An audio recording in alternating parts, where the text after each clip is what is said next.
Daldal pa rin po ng inyong lingkod, Papa Ambet. Ambet na, bus dito sa Unbearable Channel. Another tatlong items dito tayo ngayon sa episode na to. Pag-uusapan naman natin ang Project Baby o yung ganda ng pelikula na yan na sinulat ni Direk Joey Reyes at saka ni director naman niya si Eric Izon. Pag-usapan natin ang mga bida dyan, particular si Sue Ramirez at saka si Rico Blanco.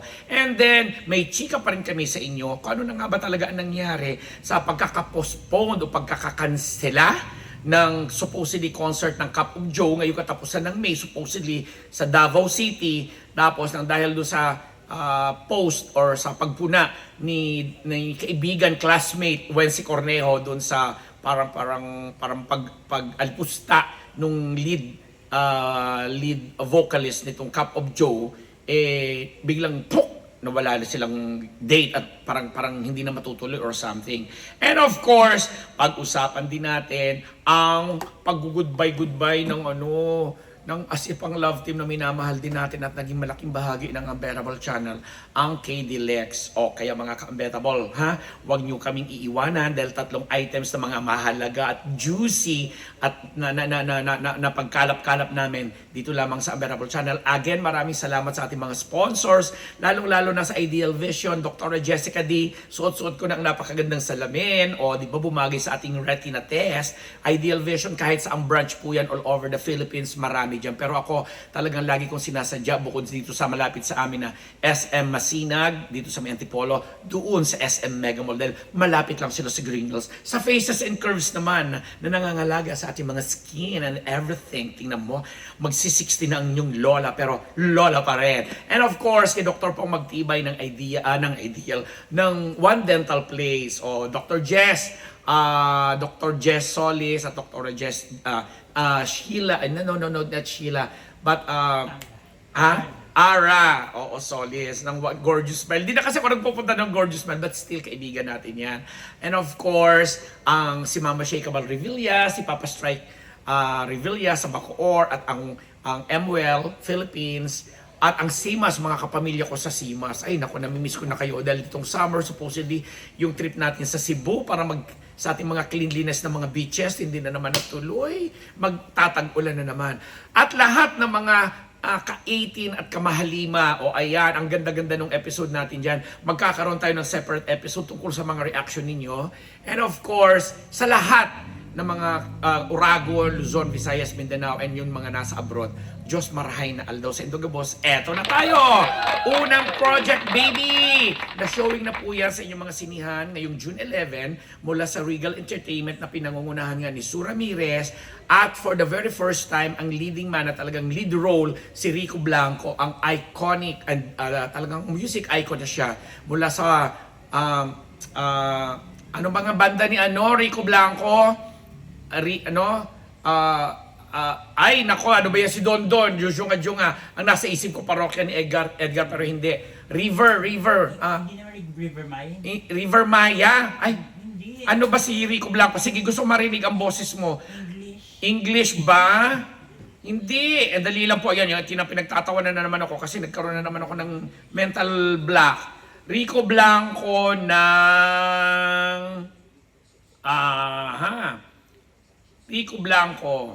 Rico Blanco. Yan. Eto, nakita ko na siya. Producer, entrepreneur, Wikipedia, ganados. Ano pala to? Ayan. River Maya nga. Ikaw talaga, ini-exclaim mo ko. Tama ako sa River Maya.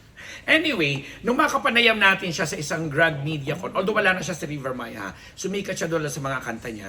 At naging controversial din siya kasi nga yung mga involvement siya sa mga romansa niya, no?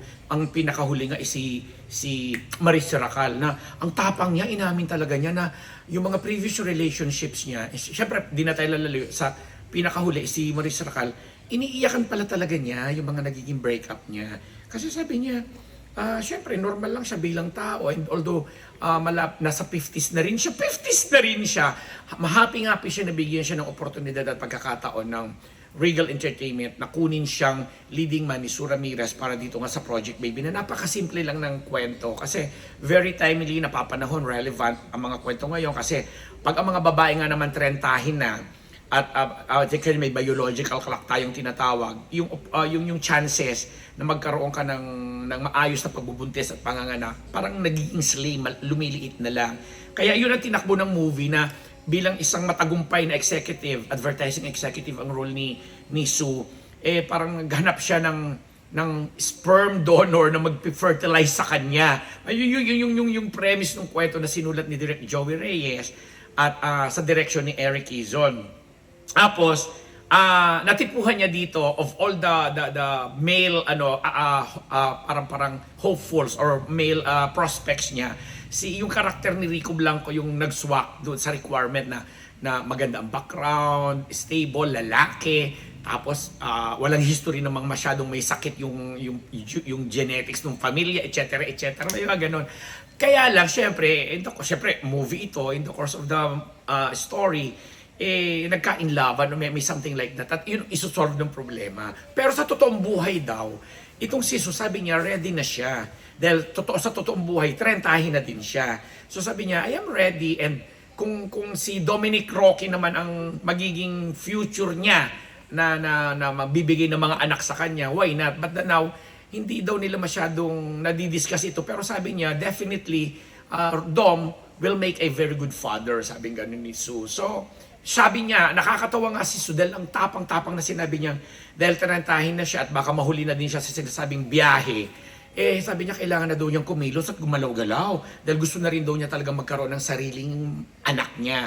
Dahil sa totoong buhay, tita-nanay na siya na nagsisilbi siyang nanay ng mga pamangkin niya. And the same goes with Rico Blanco na tito daddy na rin siya ng mga pamangkin niya. And sa inahaba-haba ng kanya naging karera sa music, tinanong ko siya kung meron bang mga pagkakataon na syempre maraming mga, and with all due respect sa mga kababaihan na nagpaparamdam at direktang sinasabing buntisin mo ko. Kasi wag na tayo magpaligoy-ligoy, may mga gano'n naman talagang babae o tao, di ba, na sa sobrang nagiging obsessed ka na or what, kahit magpabuntis ka na lang, okay na. Sabi naman niya, fortunately, wala. Kasi sabi niya, yung mga fans ko naman, parang naiintindihan yung nagiging status niya sa buhay. Although, sabi niya, meron siyang mga kakilala at mga kaibigan at nakakasama na pumasok sa ganong arrangement. At nang nagkaroon na ng anak, nakita daw niya yung naging struggle nung tatay dahil akala lang daw nila, similya lang yung hinihingi. Pero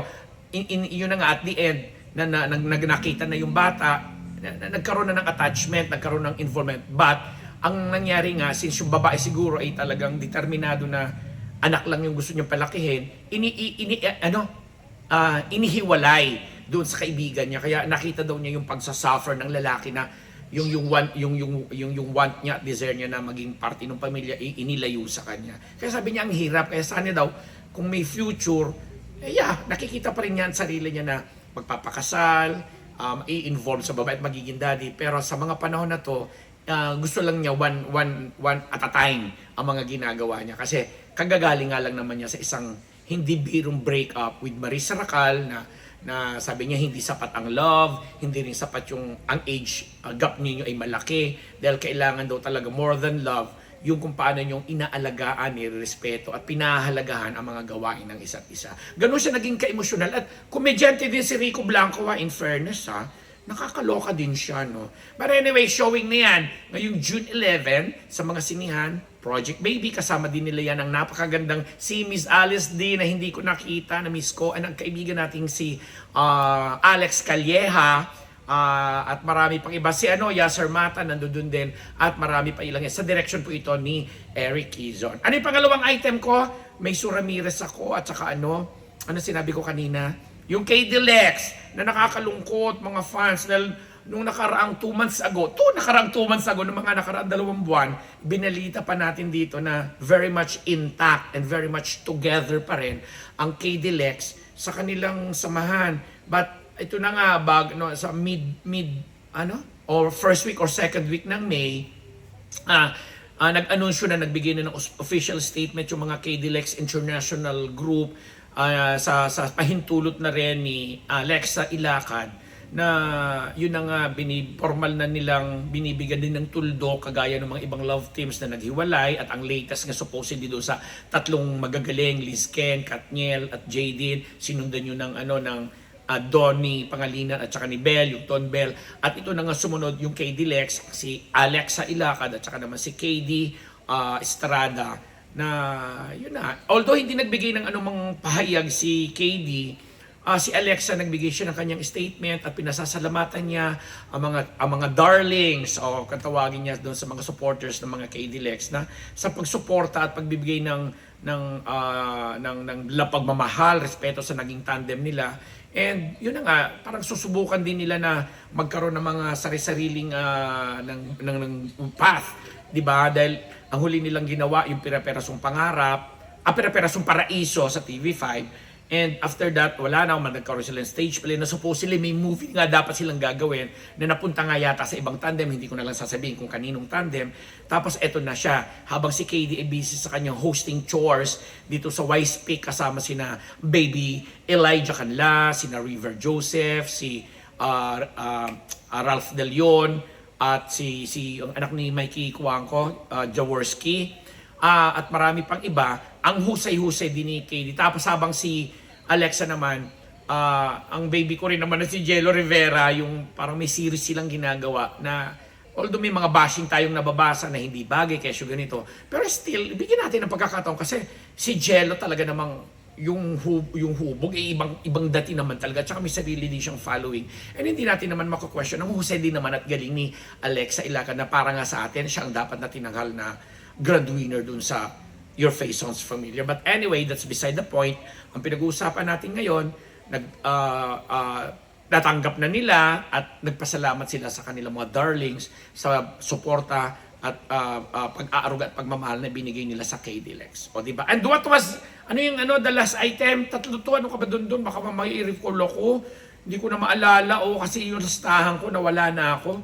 Loko-loko ka talaga Donita. Ito pong akin si Don Parillas kasi pinag-iisa ko na para mahaba ang inyong napapanood.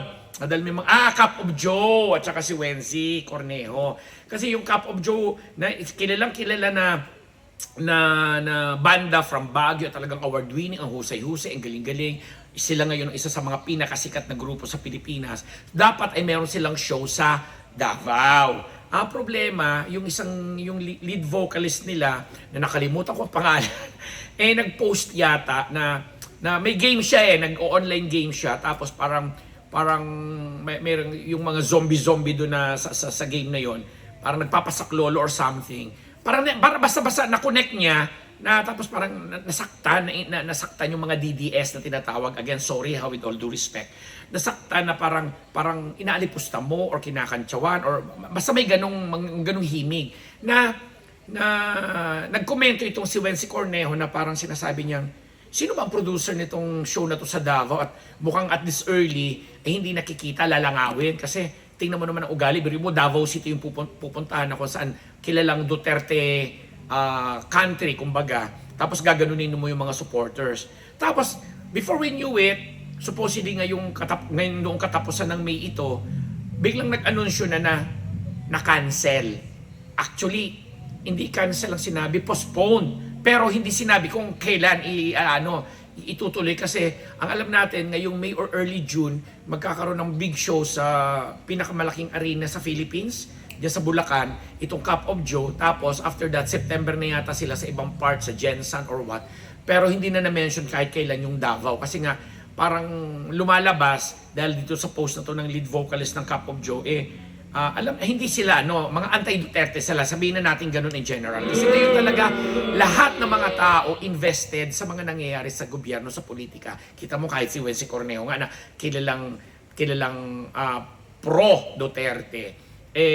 Laging pinagtatanggalan, despite the bashing na natatanggap niya, tuloy-tuloy pa rin siya. Kaya nga nung nagkaroon ng mga papuri kay Mel Chanco na sa pag-i-interview noon kay Senator Bato de la Rosa, talagang kinantsawan din ang bash din si Tita Mel kasi sabi ikaw, ganyan na ganyan ka, parang ang antay-antay mo kay Bato de la Rosa pero yung anak mong Maka Duterte hindi mo na susweto or napapansin. May mga ganon na bashing na nire-relay natin sa inyo. So ganon ang mga galawan ngayon na ang laking mga bagay na ang bansa po natin, nakakatuwa din sana kasi yung essence ng democracy is ganyan-ganyan. Kaya naman yung ating mga kamahalima, mga ka-18, talagang as much as possible, sobrang overprotective, sobrang sensitive na rin. Sasabihin ko yung term na sensitive kasi ayaw daw talaga nilang ma-involve ang aming mga pinakamamahal na mga five guys na gamitin sa politika at ayaw ma-involve sa politics kasi nga sa mga ganitong mga pangyayari, talagang lalong pinupuna at nasasaktan or pinapansin ang mga ganitong galawan. So, di ba, kagaya nga niyan, ang galing-galing, ang dami rin namang following. Kasi sabi nga natin, isa sa pinakasikat na grupo ngayon ng Cup of Joe. Tapos, icon na rin namang maituturing si Wency Cornejo. Sila hindi nagkakaisa. Pero but still, maganda yan kasi at least lumalabas talaga at napag-aaralan, na-aanalisa, na-a-assess ng mga sambayan ng Pilipino kung sa tingin nila sino talaga ang nagsasabi ng maayos, sino ang may mga magagandang punto, sino ang hindi bias sa ganito, kanino ka makakakita ng parang may future pa rin tayo dito, not necessarily magandang future but at least hopeful na may pagbabagong magaganap na maganda para sa sambayanan. Yun lamang po, 3 items na yan mula dun sa Project Baby, sa KDLX, at dito sa Cup of Joe and Wency Cornejo. Ako ang inyong lingkod, Papa Ambero Palambet Nabus, nagpapasalamat dito lamang sa Ambero Channel. Lani Chulenko Michel Low, diba? Ate Lolita Di Dios Katsuki sa Japan. Stories to trending views. Siya ang nagsalita, ikaw ang panalo YouTube.